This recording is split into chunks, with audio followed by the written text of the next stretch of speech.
Hi students, आपका next topic है संधारित्र का ऊर्जा घनत्व। तो सबसे पहले ध्यान देते हैं संधारित्र का ऊर्जा घनत्व क्या होता है।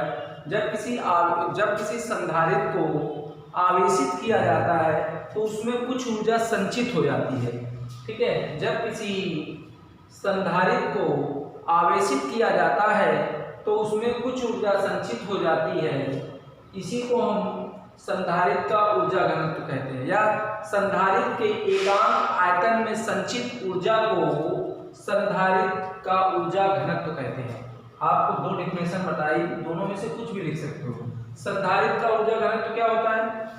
किसी संधारित्र को आवेशित करने में किया गया कार्य तथा संचित की गई ऊर्जा को संधारित्र का ऊर्जा घनत्व कहते हैं। या जब किसी संधारित्र को आवेशित किया जाता है, तो उसमें कुछ ऊर्जा संचित हो जाती है तो उसे संधारित्र का ऊर्जा घनत्व कहते हैं। या संधारित्र के एकांक आयतन में संचित ऊर्जा को संधारित्र का ऊर्जा घनत्व कहते हैं। अब मान लेते हैं दो समांतर प्लेटें हैं जिनके बीच की दूरी d है और क्षेत्रफल a है तथा विभवांतर v है।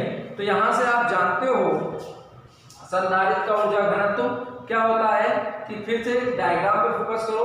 मान लेते हैं कि माना दो समांतर प्लेटें एक दूसरे से d दूरी पर स्थित हैं जिनके बीच का क्षेत्रफल a तथा विभवांतर v है। तो अब यहां से लिखते हैं सबसे पहले वी नो दैट, क्या लिखते हैं? वी नो दैट हम जानते हैं संधारित्र की स्थितिज ऊर्जा क्या होती है, 1/2 CV²। तो संधारित्र का ऊर्जा घनत्व क्या होगा? संधारित्र का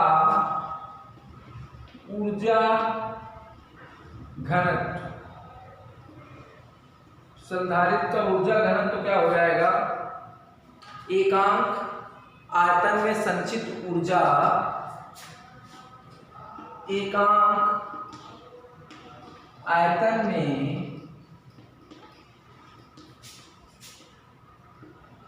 संचित ऊर्जा बटे कुल क्षेत्रफल,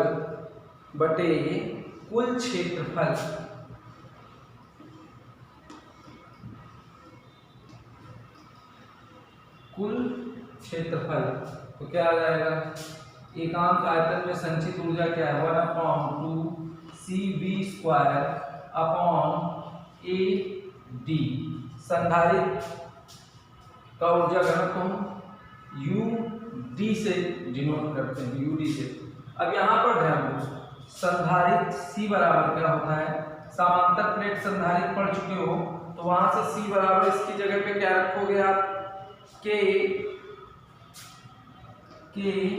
ε0/A। क्यों? क्योंकि K परावर्तक माध्यम भी मान लेते रखा हुआ है। V², KA/D into V² upon, यहाँ पे क्या हो जाएगा? AD। इतनी चीज सभी को समझ में आ गई होगी। अब ध्यान दो, यहां से क्या करते हैं, अब यहां से D को ऊपर ले आते हैं इस पूरे को, तो क्या मिलेगा आपको? 1/2 K ε0 A, ये A ऊपर आ जाएगा तो A² हो जाएगा। अब ये V² अपॉन D²। इतनी चीज, सॉरी, A ऊपर आएगा तो ये कैंसिल हो जाएगा, यहाँ पे ये हो जाएगा D²। अब A से कैंसिल, तो यहाँ पे क्या मिलेगा? UD बराबर, तो क्या आ जाएगा? 1/2 K ε0 V² अपॉन D²।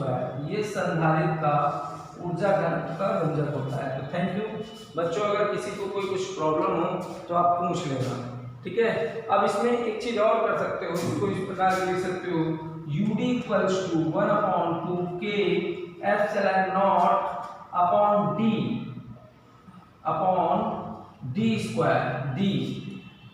हाँ, ऐसे लिख लो, K ε0 V upon D square, तो इसकी जगह पे हम UV equals to 1/2 K epsilon naught, इसकी जगह पे E भी रख सकते हैं, E स्क्वायर।